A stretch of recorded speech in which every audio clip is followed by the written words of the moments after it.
É o tempo adequado, é o momento no qual Deus escolheu e que seria o melhor tempo para a nossa vida. Porque Deus sempre tem o melhor para nós. Havia um trabalhar de Deus, havia um propósito de Deus naquela situação. O texto é muito claro quanto a isso.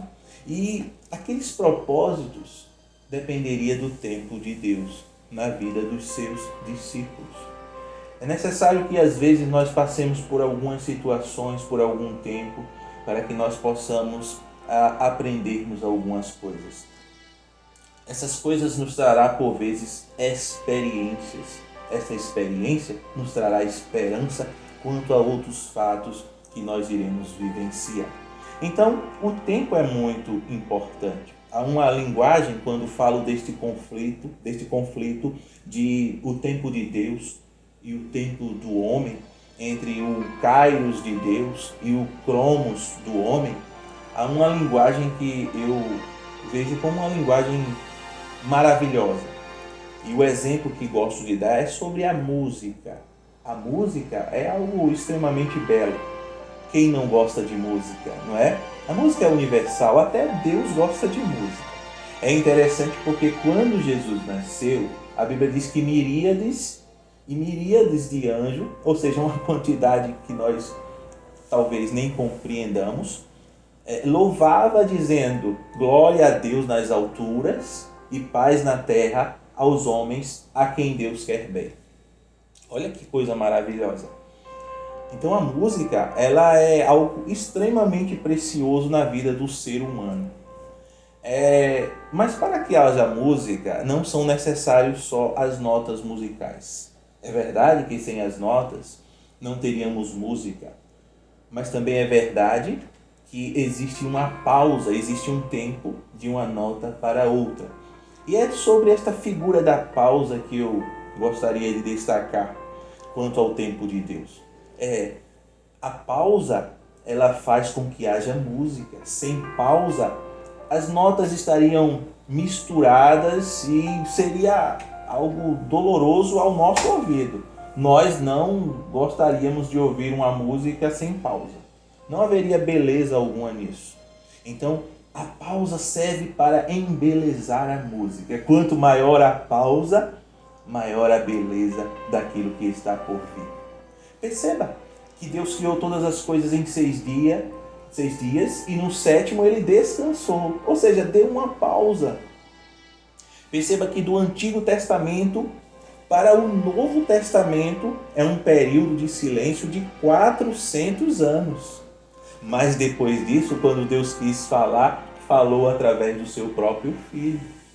O interessante é que no Antigo Testamento os profetas diziam: virá um que redimirá o seu povo dos seus pecados. No Novo Testamento, o profeta João Batista aponta para Jesus e diz assim: eis o Cordeiro Santo que tira o pecado do mundo. Perceba o quanto a pausa, por vezes, nos faz vivermos coisas tão preciosas, tão grandiosas. Lembra da história de Lázaro e de suas irmãs? A Bíblia diz que Jesus só chegou 4 dias depois naquela cidade. 4 dias. Lázaro já estava morto e sepultado. O questionamento das irmãs de Lázaro foram o mesmo: mestre, se tu estiveras aqui, nosso irmão não teria morrido. Em outras palavras, ela estava dizendo: mas por que o Senhor demorou tanto? O Senhor perdeu a hora, o Senhor perdeu o momento de agir, o Senhor perdeu a oportunidade. Era o tempo do homem que estava falando. Jesus pede para que vá até o túmulo, até a gruta, e a Bíblia diz que chegando lá de frente ao túmulo, de frente à gruta, Jesus diz: removam a pedra, e a pedra foi removida. Apesar que houve resistência, sua irmã disse: Senhor, já cheira mal, porque já é de 4 dias, ou seja, é o tempo do homem falando, o tempo imperfeito do homem, o tempo limitado do homem. E a Bíblia diz que Jesus disse: não te disse eu que se tu creres verás a glória de Deus? E a pedra foi removida e Jesus disse: Lázaro, vem para fora. E o defunto saiu.